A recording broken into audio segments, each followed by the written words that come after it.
Fallen Leaves Publishing presents Tales from the Tank, Season 1, Episode 4, The Flight. Written by Porsche Ray and read by Mallory Peters. This is companion material for Book 1 in the Melinda series.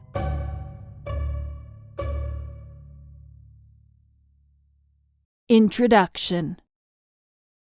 Tales from the Tank are short stories that are companions to the larger standalone novels in the Melinda series. They can be read before, after, or simultaneously with their corresponding novel. This story happens alongside Chapter 9 in Melinda and Her Father Go Scuba Diving, Book 1 of the Melinda series. Where the main books in Melinda focus on Melinda herself, Tales from the Tank is from Teensie's perspective, and will introduce you to things Melinda is unaware of. Preface. Hi, I'm Teensie, Melinda's pet fish. I figure since she gets to tell her stories, I should be able to tell mine as well. You and I, well, we probably don't have much in common. I am a goldfish after all, and I need to be submerged in water to survive. You likely live on the dry side and breathe air and all that. I think you'll be surprised at how similar our stories actually are. Listen on for a behind-the-scenes peek at what really goes on in the Longer's house. Tales from the Tank, Season 1, Episode 4, The Flight. I'm sure fish have flown before, but I'm not just any old fish. I have the ability to talk. The kind of talking that people around me can hear and understand. But that didn't really change anything. This was my first flight, and I was extremely excited about it. The way Melinda and her father had described it, we would be up so high, we'd be able to see entire cities as if they were pieces of toast on a plate. Being a fish, I was used to moving up and down as well as side to side and front to back. It was more like how a helicopter was able to move through the air than a plane, but it was still similar. The humans? They weren't used to moving in all dimensions like that. Something called gravity sucked their feet to the ground. They could escape it for a moment with a jump or a small hop, but in the end, gravity always pulled them back down. The airplane was going to be different. It was going to be full of humans, and they were all going to escape gravity for a while. I wasn't sure if that meant they were going to float around inside the plane like I floated in my tank, or if the gravity pull was just going to suck them to the floor of the plane. When I had asked Melinda, she hadn't really understood me, so I still didn't know what to expect. Leaving the house, I had imagined what accelerating into the sky would be like. The airplane would lift slowly away from the ground. We'd watch out the window as the earth below dropped away. We were off to Nova Scotia, to track down the treasure I had told the Longers about. It had taken us a bit to get here. Being a goldfish, I was excellent in the water. Melinda and her father? Well, let's just say the Longers family had needed some extra lessons to get ready for our scuba expedition. I looked out my travel tank window and took in the view. Ankles. Ankles and shoes. A purse. An old gum wrapper. So far, the flight was not going the way I had expected. Melinda's father had warned me that security might have some problems with the travel tank. For some reason, humans were only allowed to carry so much water with them when they went on to an airplane. Pets were also subject to greater scrutiny to protect habitats and special populations from deadly viruses. I was a goldfish, and I didn't feel sick at all. But they had still asked a ton of questions and tested my water. They even swabbed Melinda's hands with something that looked like a flattened cotton ball. But Melinda's father said that didn't have anything to do with viruses, and that they were looking for drugs. Getting through security was supposed to have been the hard part. That proved to be untrue. The hard part had actually come on the plane itself. Everything had been okay until the steward noticed me sitting on Melinda's lap. He told her that she needed to keep me under the seat in front of her any time the seatbelt sign was on. If she didn't comply, he would put me with the checked bags in the underbelly of the plane, with the other pets. It was insulting. I had wanted to yell, "I'm more than just a pet!" But I didn't.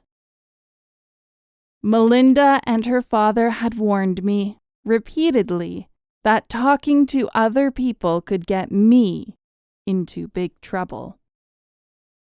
I was trying to figure out if they were embarrassed about me, worried about other people's reactions, or a bit of both.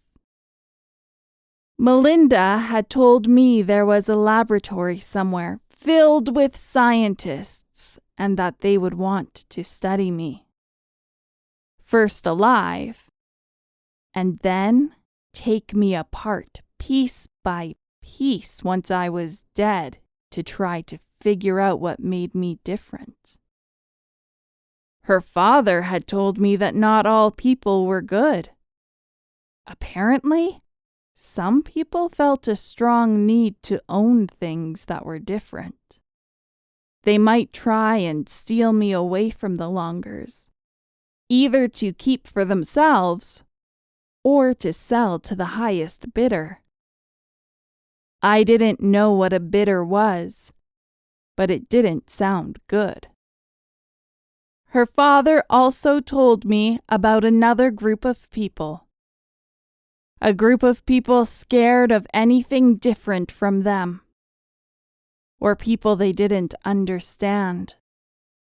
This group, he said, was the most dangerous. They would look to destroy me, to erase me in an attempt to make sure there weren't others like me out there in the world. That last group of people scared me and made me angry. Did this mean that there were potentially other fish like me out there, also hiding to try and avoid discovery? If that was the case, how was I supposed to find them? I was learning so much about myself, and the Longers family had been really supportive of my efforts. But it would be nice to find another fish like me. So, instead of standing up for myself and telling the flight steward that I wasn't a pet, I stayed silent and waited while Melinda pushed my travel tank under the seat. I think what made me the most angry was how neither Melinda nor her father even tried to speak up for me. They were both content to push me under the seat and go on about their adventure as if everything was okay. I watched them, the small slice of what I could see of them anyway, as they ignored me and made silly faces.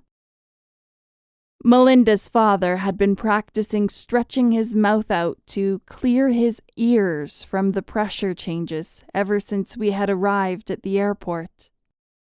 Now that the plane was rolling toward the runway, he was trying to convince Melinda to do the same. Not once had they stopped to think about or even ask me how the pressure changes would impact my ears. I wondered if I should be stretching my mouth out or worrying about what the altitude change would do to my tiny body systems. "Hush," said Melinda. "Someone will hear you." I stared at her and rolled my eyes. I hadn't intentionally said anything. I wondered which part I had said out loud. Was it that I was being angry about being cast under the seat? Or that the two of them looked stupid stretching their faces around like that? All things considered, so far, this trip wasn't great. I felt as if all the independence I'd gained had been ripped out from under me. I was back to being just a pet, even though I knew I was now so much more than that. I wasn't quite ready to call the Longers my family. Not yet. But I had been starting to consider it. Now I was reconsidering considering it. I flicked a fin full of water her way. It didn't hit her, just bounced off the side of the travel tank and back at me. But the intent was there. Who was going to hear me? I was under a seat. Besides, even if someone did hear me, they wouldn't believe it. That first day, when Melinda had shared my secret with her father, I had watched them struggle with the truth of it. And I had been right there in front of them. From that day on, they had struggled with figuring out my place in their lives and in the community. Knowing someone who didn't fit in was seen as a burden, which was sad. I didn't fit in as a fish, and I definitely wasn't a human. I wanted to know more people. I wanted more people to know me. I felt a rumble, low and deep. I've never felt something like this before, and watched Melinda to see if she noticed as well. She had a huge grin, so whatever was happening was both expected and exciting, at least for her. The rumble was a little like when a UPS truck drove by the house. But this was so much stronger than that. The intensity continued to build. I was starting to get pretty uncomfortable. As the pressure outside my tank built, the water inside my tank seemed to press harder around me. I didn't like how it felt, and hoped Melinda had made my travel tank strong enough. "Here we go," said Melinda as the rumbling got stronger. "The plane's about to take off." I looked over to Melinda's father. He didn't look nearly as excited. His knuckles were white as he gripped onto the handles of his seat, and he had his eyes closed tight. I wasn't surprised. He looked the same way underwater. The vibrations grew and grew, shaking the water and sloshing it around my travel tank. The worry I had about if my tank was strong enough to withstand the various pressures wasn't easing. Now, though, I was also worried about myself. What if I couldn't handle the pressure change of takeoff? Was it too late to exit the plane? I felt how Melinda's father looked. Scared. Surely they had checked with a vet or something to make sure this trip was safe for me. Right? I didn't wish I had eyelids often, but I did right now. Without them, I couldn't close my eyes and pretend to be on vacation in a coral reef. Slowly, excruciatingly slowly, the rumbling became more subdued, and the strange pressures I was feeling from the water around me eased. Melinda's father took a deep breath. A bell dinged. "You ready?" asked Melinda, pulling my travel tank out from under the seat and placing me on the tray in front of her. I noticed she didn't check my tank for cracks or leaks, not even a glance. She was completely unaware of the experience I had just endured. "Look," she said, nodding toward the small oval window beside her. I looked, and instantly forgot about how traumatic getting up to this elevation had been. The view was incredible. Trees had all but disappeared into tiny green dots. Cars looked like ants. Roads sliced through blocks of colorful crops, and clouds floated around like soapsuds in the sky. "Wow," I said. I knew I said it out loud, but Melinda didn't shush me. She was too busy looking out and having her own experience. I wondered briefly about what other things we were going to see and experience on this adventure. This was my first airplane ride, but my first swim in the ocean was fast approaching, and I felt underprepared. It was going to be cold and unpredictable. And I was starting to second-guess my knowledge of the treasure. I tried to focus on thinking positive thoughts and enjoying the view from above the clouds, but my mind kept taking me back to the flight steward who had told me to stay under the seat. If I was unable to secure the treasure for the Longers family, would they be quick to discard me? It was an uncomfortable thought, made even more so because I didn't know if I could trust them to tell me the truth, even if I asked them outright. I swam around in my tank and looked at Melinda's father, who was also looking out the window. I really hoped things went smooth on this trip. Author's note: enjoyed this short story? Give the main series a try. Melinda is available in print, digital, and audiobook formats. Looking for a free copy? Request your local library stock them, or join my special review team. Check my website for details, PorscheRay.com. The end. This has been a Fallen Leaves Publishing production of Tales from the Tank. Season 1, Episode 4, The Flight. Written by Porsche Ray and read by Mallory Peters. Produced, directed, edited, and mastered by Fallen Leaves Publishing.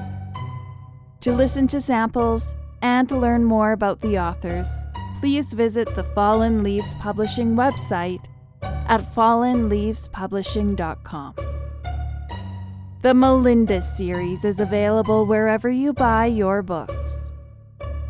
Source copyright and production copyright 2022 by Fallen Leaves Publishing.